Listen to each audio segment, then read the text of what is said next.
Hey guys, my name is Alan Mascati. Today I'm going to be talking about the disaster in Washington regarding the Washington Commanders and their FedEx Field. So the Washington Commanders have been stationed in DC since 1937, had three stadiums. This is their third FedEx Field. They've relocated every time just to get a stadium that's up to date with renovations, keeping up with the league, kind of making their fans happy. Their most recent stadium, the one they're currently residing in, FedEx Field, is located in suburban Maryland, which is not in Washington, D.C.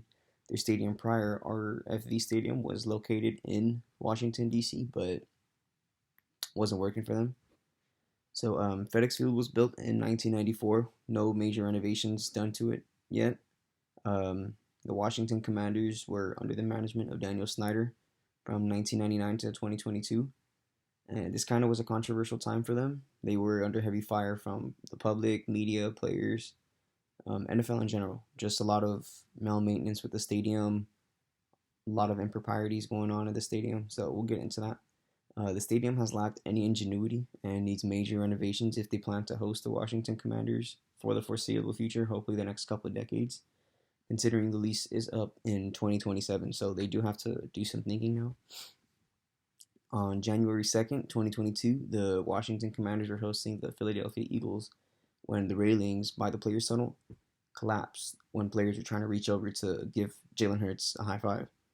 Um, yeah, there were a lot of fans there gathering up, but this is well known for every stadium.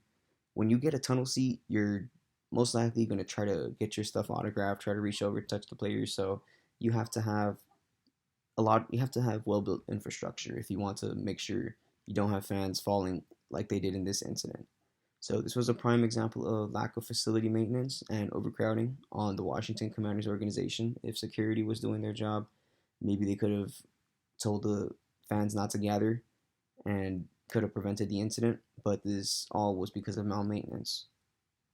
The video went viral on social media, which was bad publicity for the Washington Commanders and Daniel Snyder due to the fact that he already had some accusations by the district attorney's office of improprieties in the facility. So during Daniel Snyder's tenure as owner of the Washington Commanders, there were many issues that arose. In the article, Daniel Snyder's biggest roadblock, FedEx Field railings gave in, goes into detail about the whole situation that also led into the lawsuit. There were four fans that fell onto the ground, almost hitting Jalen Hurts, and minor injuries, but it's still a lawsuit where they're each suing for $75,000. So you add that up, it's about $300,000 that could have been avoided if they had just maintained the stadium. Um, Eagles quarterback Jalen Hurts as well also wrote a letter to the NFL regarding the incident, asking how they were going to follow up on it, what they were going to do to, try to prevent this from happening other places. During Snyder's ownership, he spoke about relocating back to RFK Stadium if they were able to renovate it instead of having to build another stadium in Washington, D.C. He didn't really prefer the Maryland area, but it was the best move at the time, so he's kind of stuck in his tracks. They have stayed at FedEx Field for some time since 1999. The lease is up right now in 2027, a couple years.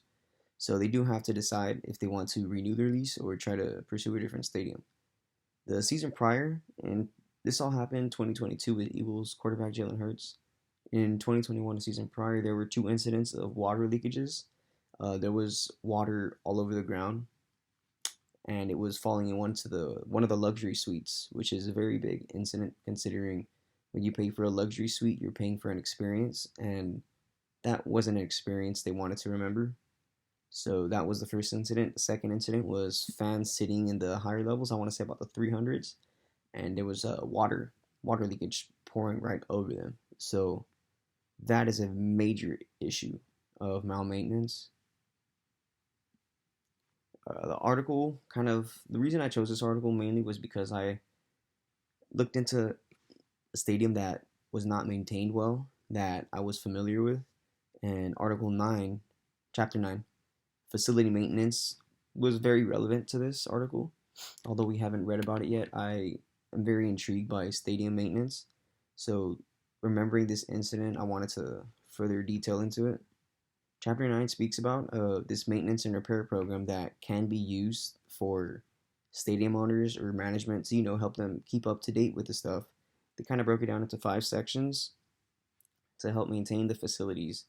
Only three that were really major that could have been implemented in this case. The first was planned and programming. So the multiple steps. The first could have been to analyze the facility's deficiencies, which they clearly didn't do in this case because if they did, they would have noticed the railings were not built correctly. The infrastructure was giving in.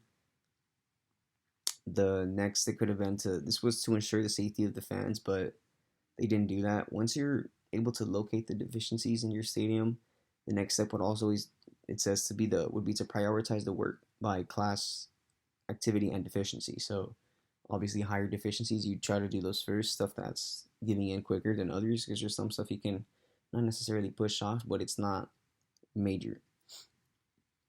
Second step would have been budgeting, which is kind of helps set the tone for the program because when you reduce costs, you set yourself up for success. You allow yourself room to, allocate money if you have an issue that comes out of nowhere.